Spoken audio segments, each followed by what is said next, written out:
Victor, the producer of this show. Yeah, he's been taking care of us. Yeah, we've been living like kings. Thank you very much for producing this show and giving us the best possible accommodations.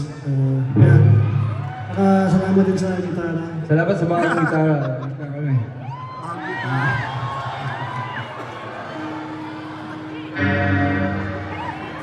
Bagay ba?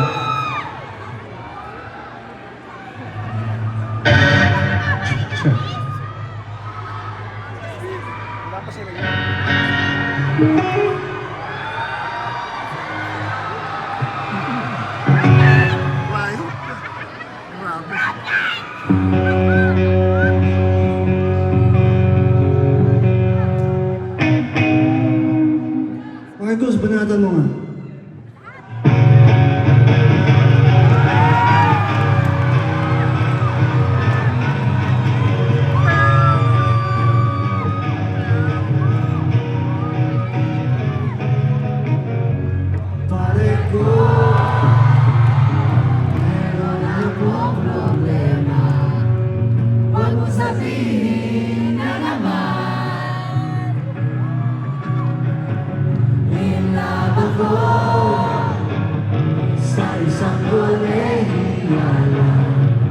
Hindi ko maintindihan.